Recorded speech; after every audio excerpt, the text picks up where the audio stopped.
Welcome, Eddie. Thank you so much for having me. I'm so glad to have you here today. I am joined today, everyone, by my cousin, affectionately known as Eddie, but he is officially Dr. Edwin Green Jr. That's what they call me. All right, now. And we're going to have a very candid conversation today about something that a lot of people contemplate. Mm-hmm.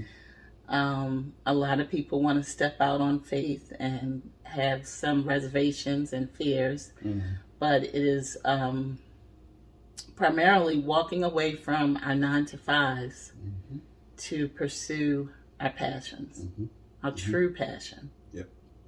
So, you embarked on this journey. I did. And how long have you been away from the corporate office? Well, so physically, I left in May of 2020. I think emotionally, I left maybe like 5-6 years ago. Okay. Like I've been gone much longer than I've been physically gone. Right. Because I just knew that it wasn't a place for me to be anymore. I mean, I'm really grateful for the experiences that I had working for the federal government. It helped me to take care of my family in a really, really good way. But it had served its purpose. And once that purpose was fulfilled in my life and the life of my family, my spirit just couldn't jive with it anymore. You know what I mean? I had to do something different. Yeah. That pull was just too strong for me to not pay attention to it. So what were you doing before you left? Like, what was your day-to-day? So my title was, I was a first-line supervisor of a group of communications specialists. So it was our responsibility to educate the public on Social Security programs and services. And so that was the title that was given to me. That is what, on paper, I was expected to do. What the reality was I was a really good supervisor, and I ended up being like the dumping ground of like all of the problematic employees because I was good at what I did. You know, they say no good deed goes unpunished. Right. And it was a punishment almost daily for a really, really long time.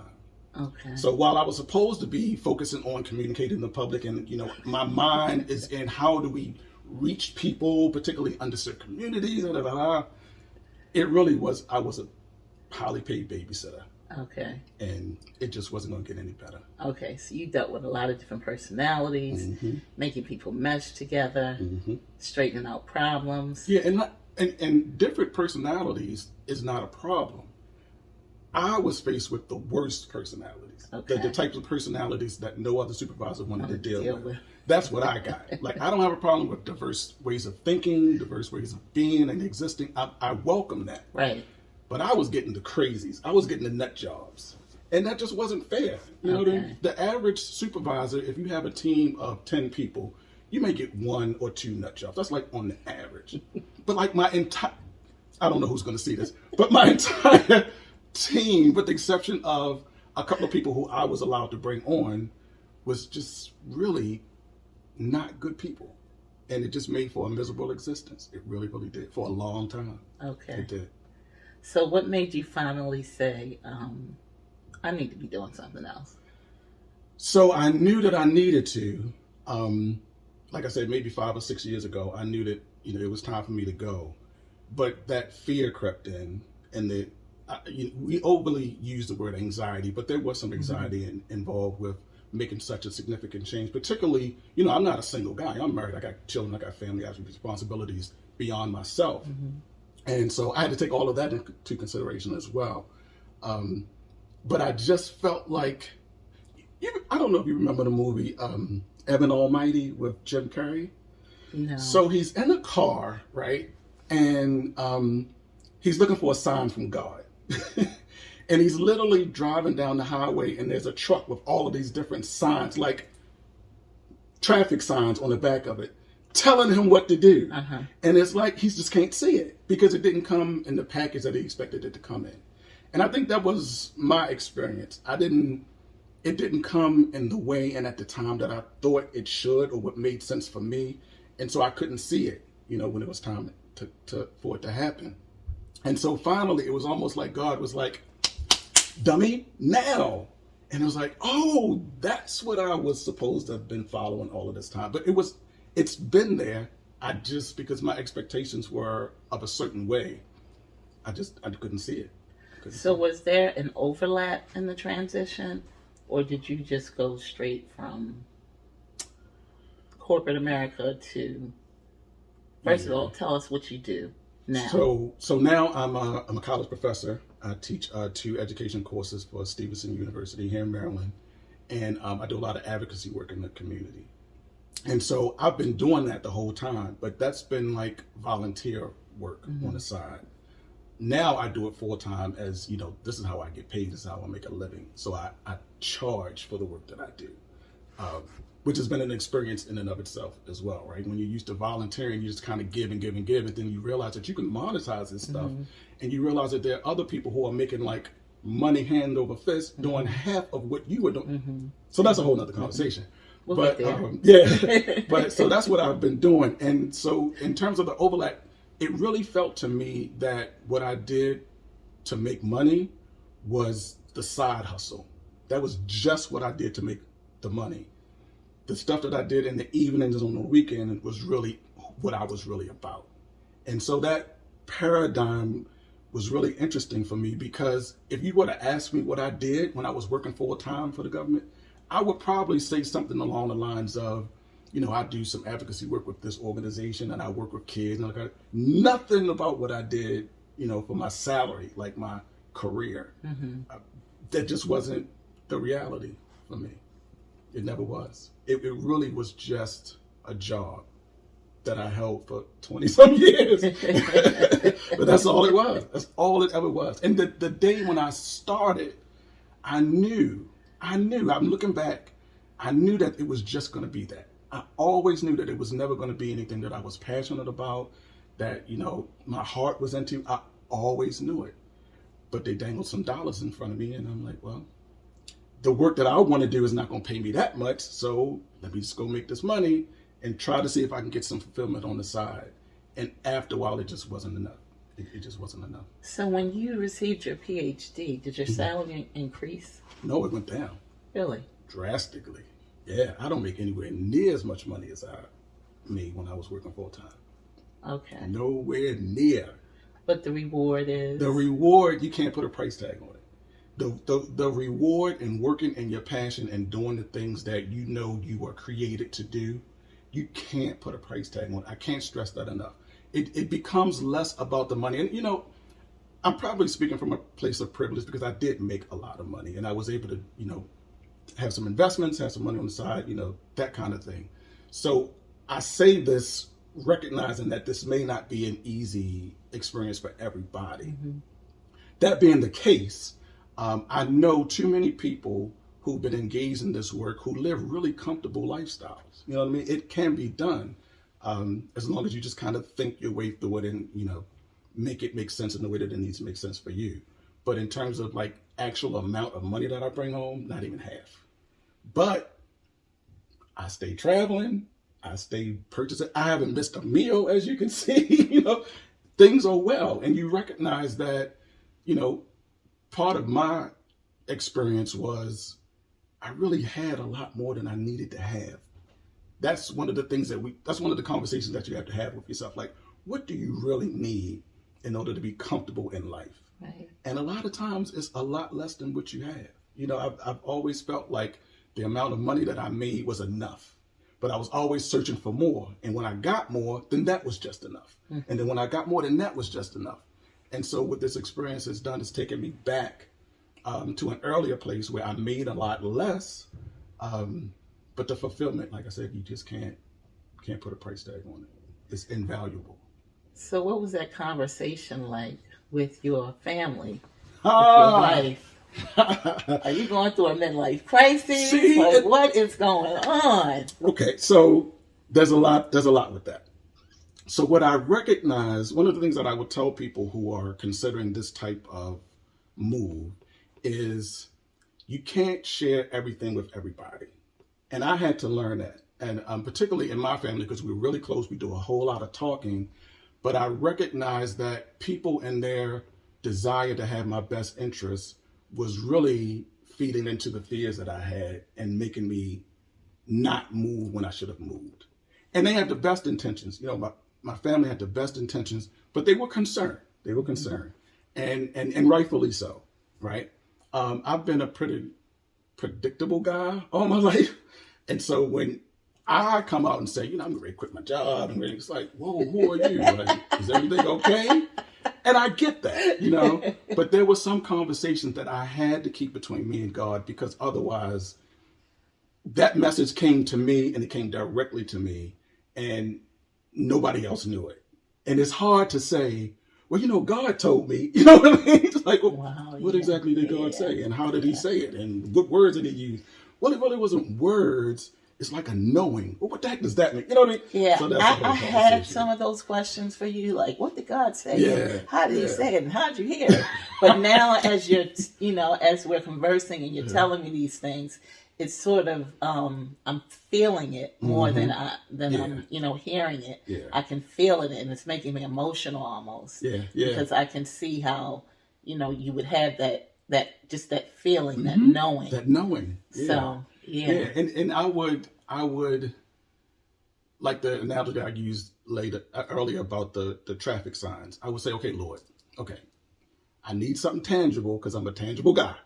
So if you show me this, then I'll do this. And he would show it to me, and I'd be like, well, you can't really be doing that. That can't be. I just asked for this yesterday. This is not possible. And it was. We quote the scripture, all things are possible. And then when things happen, we're like, that's not possible. Like, I just talk. And then, so there's a deeper conversation to have about how we learn about faith, right? Because the Bible is a liberatory book. It is all about liberation. It's all about liberation. But we're not taught that. It talks about how our God, the God who we serve, is the owner of like everything. So what is a little piece of job for me when I'm talking to the owner of everything? You know what I mean? Right. But we don't have those kinds of conversations. That social control that happens in faith groups it's really sad when you think about it, because it limits people. Because we want them to have faith. We want them to step out on faith. But then we say, but don't step too far, or don't step in this direction, or don't, you know what I mean? So that's not really exhibiting faith. But I have all of the answers to the question, where does the faith come in? You know what I mean? So it's contradictory when you really think about it. And so it took an experience like this for me to be able to say, you know what? I don't know where my next gig is going to come from. I don't know where my next paycheck is coming. And I literally do not. In this moment that we're sitting in right now, I don't know where my next gig is going to come in. But I'm yielding. I'm leaving myself open to allow God to do what I felt like he was telling me he was going to do. What he placed you here to do. Yeah. And it wasn't directing a bunch of people doing communications for the government. That was not what I was here for. You know what I mean? I wasn't created. I wasn't created for that. And you get to a point where when you become so out of alignment with your purpose that it's just ridiculous to even think about doing it. When I left my job last year, we were in the pandemic. We were working from home 24/7. I wasn't given a whole lot of work to do because everybody was trying to figure out how to manipulate the pandemic and get work done. So basically I was getting paid to do almost nothing. Mm-hmm. So the average person would say, well, why would you leave that? Mm-hmm. You're making money hand over fist and you're not doing anything. But it's just my spirit just wouldn't jive with the thought of me doing things that wasn't in some way connected to my purpose. Mm-hmm. And I know that may be hard for people to understand, but it was just asinine. It was asinine for me to wake up in the morning, log onto a laptop, and wait for an email to come all day.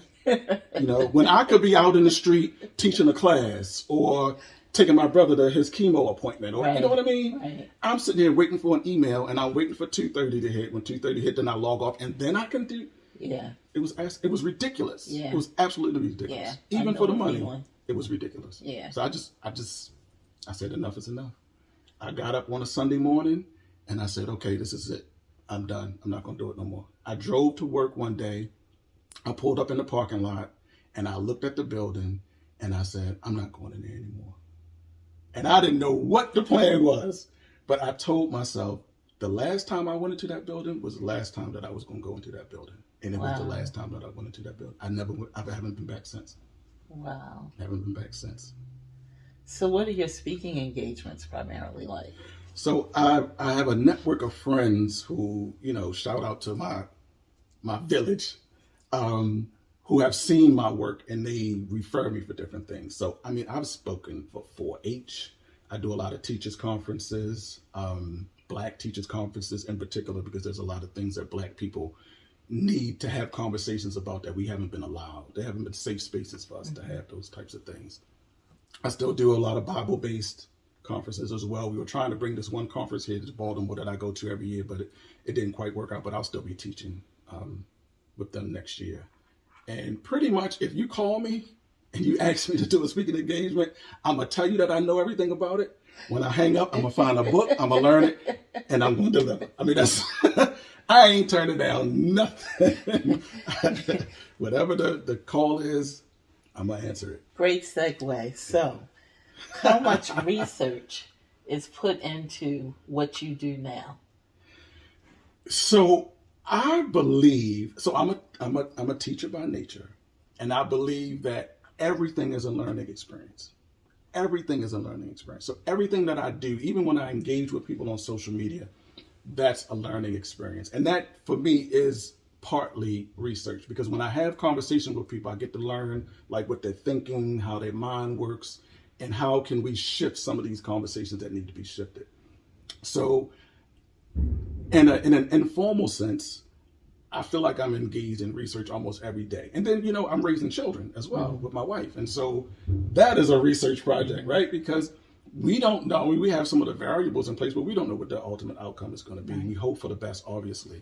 But we're just kind of testing some theories with these kids. You know what I mean? Mm-hmm. When I was coming up, children were to be seen and not heard. And so my wife's experience was different. So she brought into our home this idea of kids can ask a question about whatever they wanted to ask. They just had to do it in a respectful way. That was new to me. And so we're trying that out. We're seeing how that, plays out. And so far it's gone really well.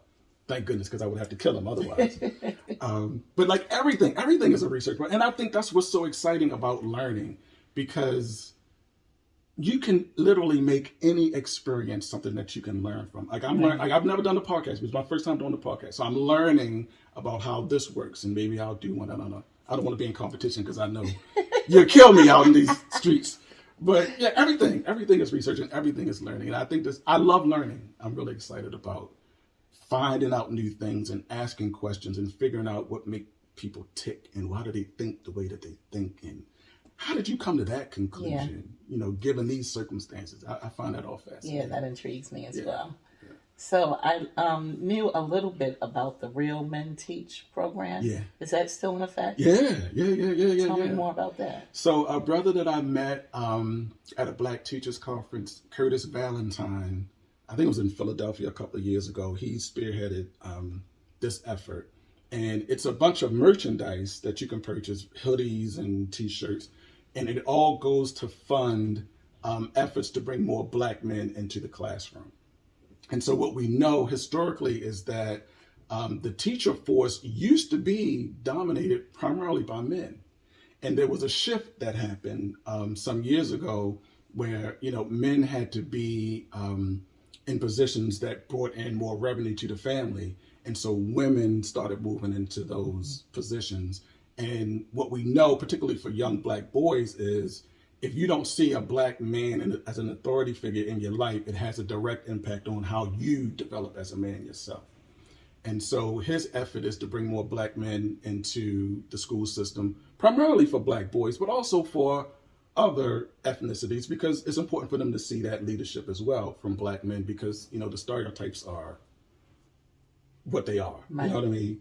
And so we're dispelling myths, and we're trying to make certain that our kids have the type of diverse experiences and leadership in the classroom as they possibly can. So that's definitely still in effect. And I think it's pretty sure the website is realmenteach.com, where you can find out more and purchase some merchandise.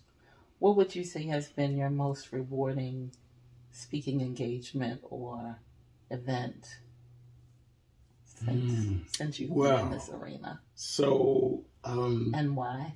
So this actually happened prior to me leaving my job. My daughter was a senior at St. Augustine's University in Raleigh, and she was the senior class president, and she brought me in as a speaker for her class. And so I had gone in to do this whole, lecture about, preparing for the real world and, leaving school. And, I had a whole thing from like a different world and how they kind of transition into adulthood, etc. But I got there early, and one of the administrators were there with the group, and she was explaining to them what they needed to do to make certain that they were prepared for graduation. And when I tell you, these kids were just completely off the hook. They were giving the woman all kinds of attitude, and I'm sitting there thinking, the woman is trying to help you matriculate and get out of here. So on the spot, I looked at my wife and I said, I got to address this, right? So she was like, oh my God. I'm like, I can't leave here and not address what's going on. And so I went in on them probably a little more than I should. It was more of a patriarchal kind of thing. Mm-hmm. But sometimes, even as young adults, they need to get slapped around a little bit. Not physically, obviously. Let me clarify that. Not physically. But we gotta come direct. We gotta come straight with them.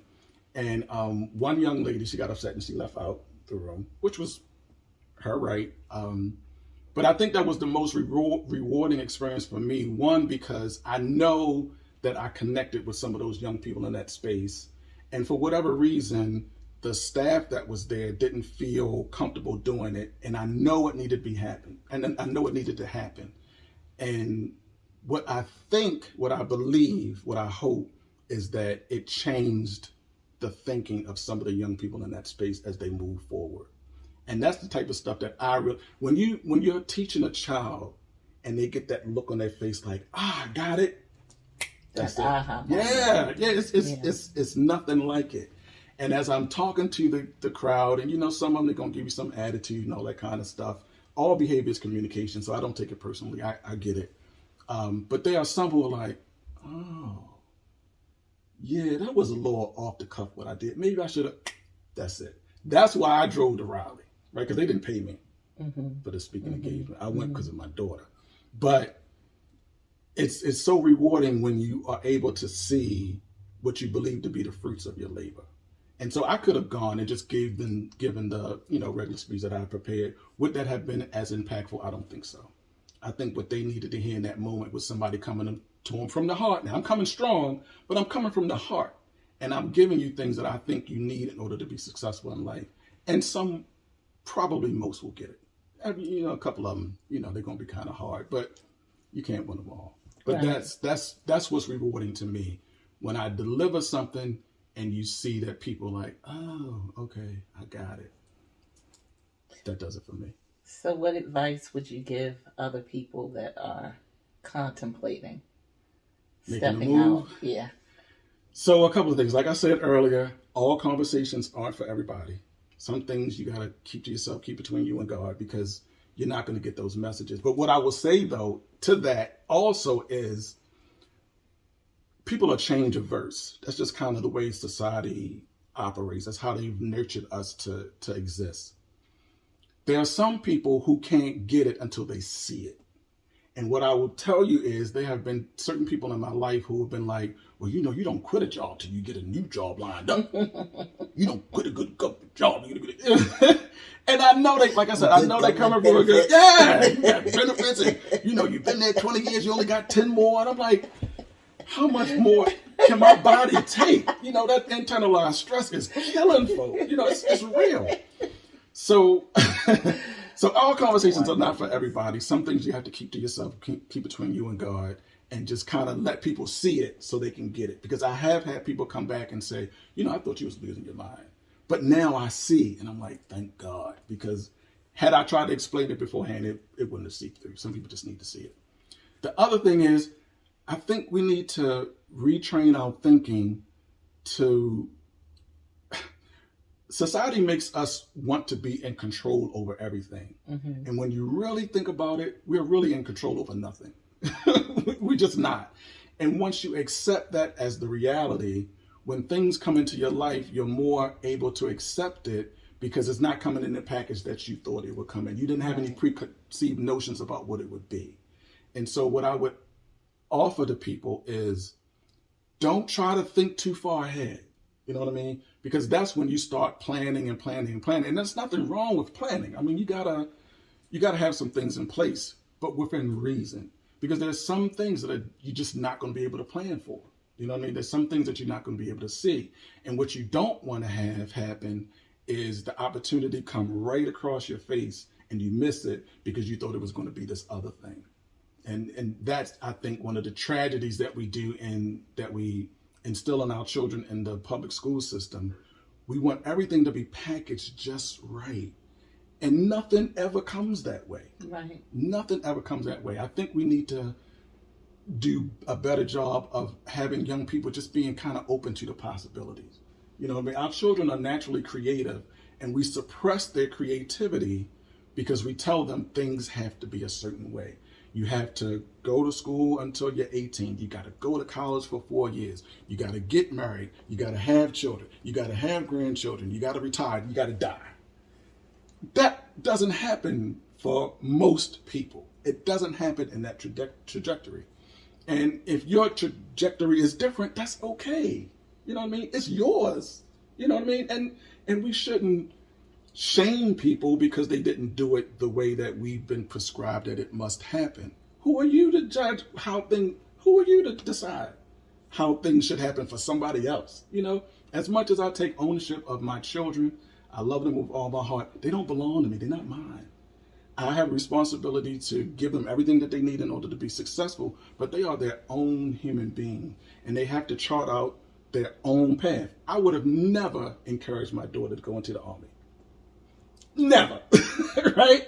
When she came to us and she said that that's something that she wanted to do, and the administration that was in power at the time, I was like, oh, heck no, ain't happening.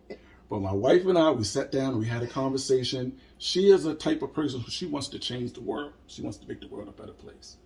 How does she decide she wants to do that? She wants to go into the military. She wants to serve her country. She wants to travel. She's in Germany right now. What had her life been like had I encouraged her not to pursue that passion? You know, it probably wouldn't have been as fruitful as her life has already been so far. It wouldn't have been as fulfilling. It wouldn't have been as fulfilling because, you know, we stopped it because of our own fears. And that's not fair. It's not fair to her, you know, and it wouldn't be fair to the world that she's about to go and change. So, yeah, we gotta let people chart their own course. Was that an answer to the question? I gotta veer off. It was. It's okay. It's okay. It's okay. These are the kind of things that go on in my mind. I think about all of these things all the time. It's a lot. Yeah. So where do you see yourself in the next 5 to 8 years? I'm waiting for Morgan State University to call me. Call me. I always saw, and this is another thing about like planning too far ahead. I figured I was going to earn the terminal degree. I would go back to my alma mater and teach black students how to be black teachers and go into urban areas. That has not been the way things have gone. The opportunities that I have gotten for speaking and for jobs have been primarily through white organizations, which is not what I saw myself doing, which is not what I wanted to do, right? But I've learned, again, to keep myself open, and I recognize that those spaces are important for us to be in as well. And so I've had to, you know, bone up my skills in certain areas and, you know, bite my tongue and then learn when to just let the tongue go free in order to preserve my own well-being. But I really do want to at some point be on the faculty at a black college, if that's the trajectory that's been laid out for me.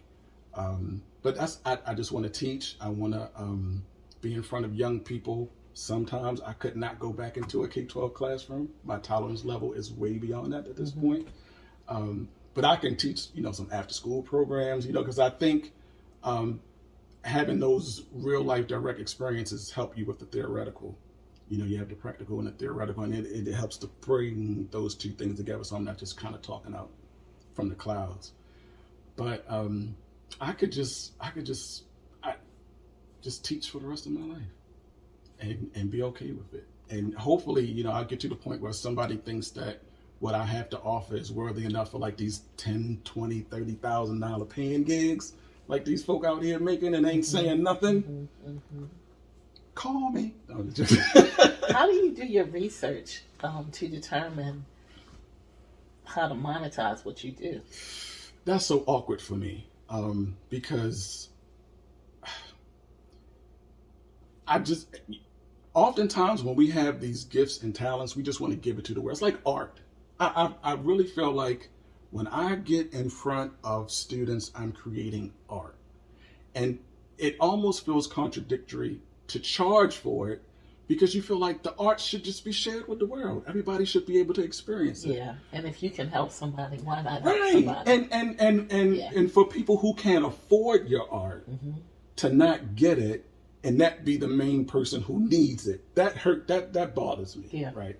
So that's been a struggle. So Yeah. I think the way I balance that is there's some things that I'm just not going to charge for. I just accept it. There's certain opportunities that come that I'm just not going to ask for money. I'm just going to give it, because that kind of feeds, you know, my own feelings in that area. But I do look at, you know, what other people are charging in the industry for the same kind of work. And, you know, I've only been at it for a couple of years now. So, you know, I'm kind of building up that kind of fee structure for how I charge. I don't charge as much as other people do, but I know what I need to earn to, you know, stay in my house and keep the lights on. So I have that as a gauge and kind of figuring out how much I need to charge in order to maintain my lifestyle and not have to go live with my parents. But that's an internal struggle that I'm still working through. I haven't really come up with a solid response, but I know what helps me is that there's, like I said, some things I just don't charge for. I just kind of offer it and keep it moving. You know, I do intend to write. I have a couple of books in my head that I haven't started outlining yet. That excites me, because that's the kind of stuff that, you know, you put out there and it just kind of makes money for you. You don't have to do a whole lot of legwork for that. So we'll see what happens with that. I got to get off my butt and get working on that. Okay. So, yep. All right. Well, this has been extremely motivational, I'm glad. to say the very least, and informative, of course. And I just thank you for coming by and sharing these tidbits and these nuggets, because it helps me, because I'm sort of in that transitional phase myself. And Do it. my mom has been, both my parents, but more so my mother, because my father was a musician. Yeah. My mother has always been the one, you go and you get this good government job, you get these benefits, and you retire. So, so I totally respect that some of those conversations you need to just have with yourself, pray about it, and, you know, kind of step out on faith and believe in yourself. Right. Most importantly. Yeah. Because another of the things that we don't do enough of, particularly with Black children, is we don't tell them just how awesome they are. And they asked me to speak at a family reunion over the summer. And I'm like, what am I going to talk to these people about? And I had something prepared, but then I just kind of veered off when I started talking. And the gist of it was, you know, we can't keep telling our children that the only path is the one I described earlier. There's all different kind of paths to success. And the work of your hands and the fulfillment of, you know, doing things that you feel connected to, you can make money off of it. You can make a living off of that. You can live well off of the things that you enjoy doing. You know, this notion that work has to be arduous, it has to be difficult, it has to be painful, but I'm just going to muddle through for 30 years. Come on, man. We gotta trash that. And one of the things that helped solidify that for me was this girl who lived across the street from me. She happened to be white. She was from Pennsylvania. Her mother got sick. And she said, as soon as my mother got sick, I went and cashed in my 401k and I moved to Philadelphia and I looked after my mother. And I'm like, oh my God, you made that decision that quick? Like you just went. And here it is, I'm like 5 years in trying to figure out how I'm going to transition into doing my passion work. And she was like on the spot, like, I cashed and I got my money. I went and took care of my mother. How long would it have taken me, and that hurts when you really think about it, how long would it have taken me to come to that conclusion to look after my parents? I'll be trying to figure out how I can telework, how I can transport work, how I can make it fit. She was like, oh no, I took my money out and I went and looked after my mother. And I was in the hospital every day with my mother. You know, how do we translate that to having people believe enough in themselves and having faith and doing the right thing, even when you don't have all of the answers in place? But you know, I'm doing the right thing and I'm going to go and it will work. It will work out because generally it does. Generally it works out. Yeah. But you gotta give people the power and the authority to be able to, like you said, believe in yourself, to know that if I'm doing the right thing, things will more than likely turn out in my favor. Yeah. And we don't do enough of that, unfortunately. We got to do more. We got to do more of that. Yeah. And that came from a white chick. No, just joking. But, you know, it speaks to the, I mean, I make jokes about it, but there are cultural differences in how we raise our children. Yeah. You know, we always we used to tell our children, you know, stay in a child's place. You know what I mean? They never told their children that. Right. And so when they get into large groups, they don't feel the intimidation of speaking up for what they believe in, even if they're the only person in the room that thinks that way. They say what they got to say because that's what they feel. Right. And us, we're kind of shuddering. We're kind of reading the room to find out who's going to accept it, who's going to be the adversary, as opposed to standing in our truth and saying what we believe is right. You know what I mean? Yeah. It has an impact. All of that has an impact on how we show up in the world and how we kind of fulfill whatever the purpose is. If I'm not strong enough in my own self and my own convictions, how then am I doing anything that's being positive? How am I contributing anything positive in the world? If everything is out of intimidation, if I'm intimidated about every situation, I'm worried about every situation. Sometimes you just got to get gully on them. This is about Baltimore coming out. Sometimes you just got to get gangster and just say whatever you need to say and let the chips fall where they may. Right. But we spend so much time holding that stuff in. Then we go home and we have all of these regrets and we can't sleep at night. Yeah. And the health issues come because we're holding all of this stuff in instead of saying, instead of just saying what we needed to say at the moment. We need to encourage our children to be more authoritative in that way. Yeah. Yeah. All right, I'm going to stop talking. You're fine. You're fine. You're fine. I can do this all day. Yeah. Well, is there any other? You were trying to wrap up like 10 minutes ago, but I keep talking. So I was like... This has been so enjoyable. I couldn't wait for this. I'm glad. Me too. So I thank you so much. Me too. Thanks for having me. Yeah, and for the tea. Oh, yeah, of course. Let me give my little shout out. We're drinking Bigelow tea today and our On the Couch with Teacups.